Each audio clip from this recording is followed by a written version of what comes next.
नमस्कार।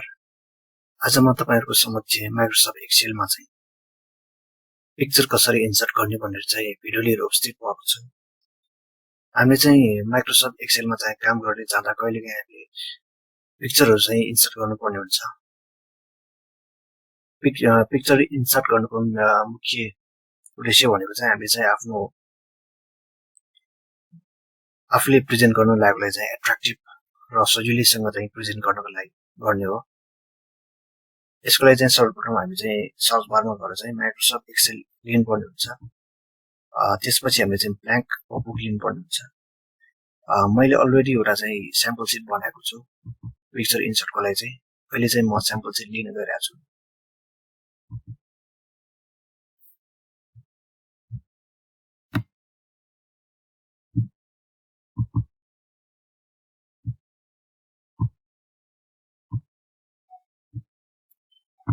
यसमा चाहिँ मैले चाहिँ एक साइडमा चाहिँ कम्पनीको नेम छ भने अर्को साइडमा लोगो चाहिँ दिएको छु।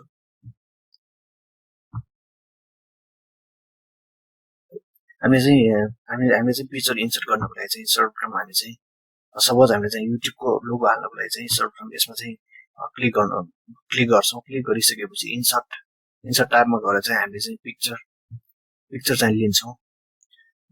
मैले अलरेडी युट्युबको चाहिँ लोगो डाउनलोड गरेर राखेको छु। अहिलेको लागि चाहिँ हामी यही डाउनलोड गरेको पिक्चर चाहिँ लिन्छौं।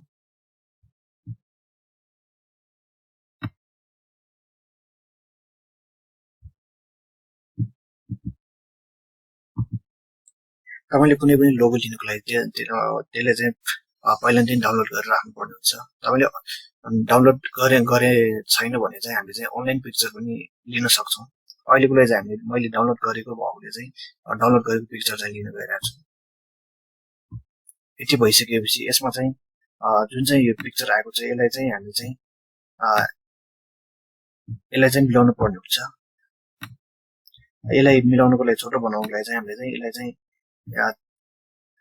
यसमा चाहिँ इन्सर्ट गर्नको लागि यसलाई चाहिँ मिनिमाइज साइज चाहिँ मिनिमाइज गर्नुपर्ने हुन्छ।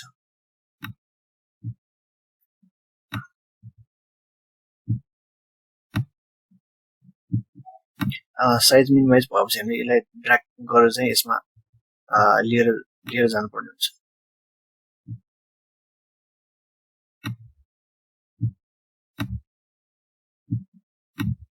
यति भइसकेपछि यो पिक्चर चाहिँ त्यसमा इन्सर्ट भयो। त्यसैगरी चाहिँ गुगलको लिनको लागि सर्वप्रथम यसमा चाहिँ हामीले चाहिँ क्लिक गरिसकेपछि यसमा इन्सर्ट ट्याबमा गएर चाहिँ पिक्चर यसमा चाहिँ जानुपर्ने हुन्छ। तपाईले अलरेडी जुन चाहिँ लिनुपर्ने हुन्छ त्यसलाई चाहिँ डाउनलोड गरेर पनि राख्न सकिन्छ वा अनलाइन पिक्चर पनि लिन सकिन्छ। यसलाई चाहिँ हामीले चाहिँ साइज अनुसार चाहिँ मिनिमाइज गर्नुपर्ने हुन्छ।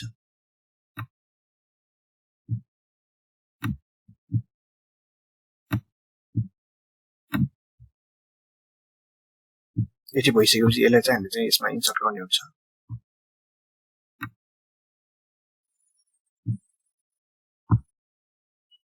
यति भइसकेपछि यसमा चाहिँ पिक्चर चाहिँ इन्सर्ट भयो।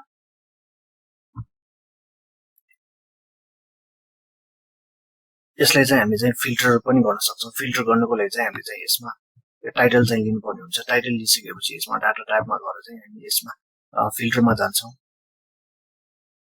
सपोज हामीले चाहिँ कम्पनीको नेम चाहिँ दुईटा चाहिँ कम्पनीको लिनको लागि चाहिँ सपोज अहिलेको लागि चाहिँ हामी गुगल र एमाजोन चाहिँ लिन गइरहेका छौं। यसको लागि ओके गरिसकेपछि यसमा चाहिँ गुगल र एमाजोन यसमा सोनी पनि दिएको छ। यसको लागि मिलाउनको लागि चाहिँ हामीले चाहिँ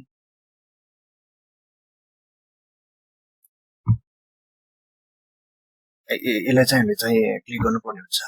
सपोज हामीले चाहिँ यसमा यसको लागि चाहिँ मिलाउनको लागि चाहिँ सर्वप्रथम हामीले चाहिँ यसमा क्लिक गरेर चाहिँ यसमा फर्मेट पिक्चरमा जान्छौं।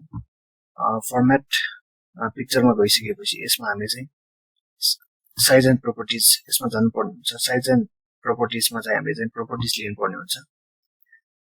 यसमा चाहिँ हामीले चाहिँ अहिले एमाजोनको लिन गइरहेका छौं। यसलाई चाहिँ हामीले move and size with cells यो चाहिँ ठिकै छ। अर्को पनि चेक गर्छ हामीले चाहिँ यसमा गुगलको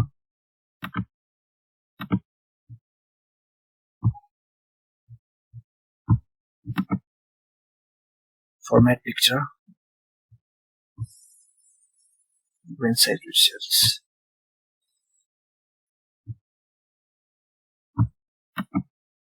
यस पिक्चर साइज मिलाउनको लागि चाहिँ सबैमा चाहिँ हामीले फर्मेट पिक्चरमा गएर चाहिँ फर्मेट पिक्चर गइसकेपछि यसमा साइज एन्ड प्रोपर्टिजमा move and side with cells चाहिँ गर्नुपर्ने हुन्छ।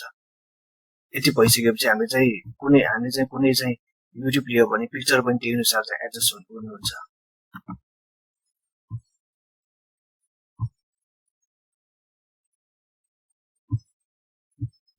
अब हामीले चाहिँ कुनै अहिलेको लागि हामी चाहिँ यो एचपी सोनी युट्युब यसलाई चाहिँ हामी चाहिँ फिल्टर गर्न लागिरहेका छौँ।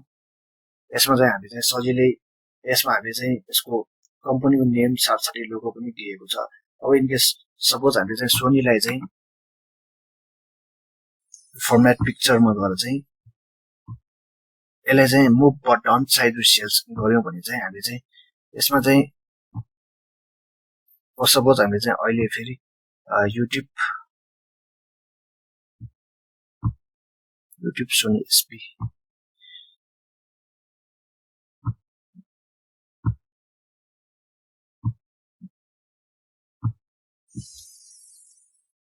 युट्युब सोनी एसपी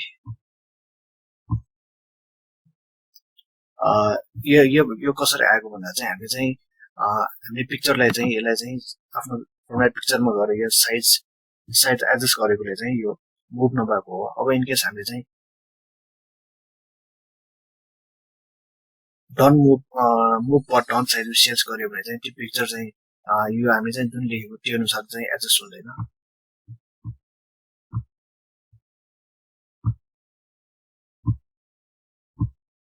अब सपोज हामीले चाहिँ इनर चाहिँ हामीले चाहिँ सपोज इनरलाई हामीले चाहिँ फिल्टर गर्न गइरहेका छौँ।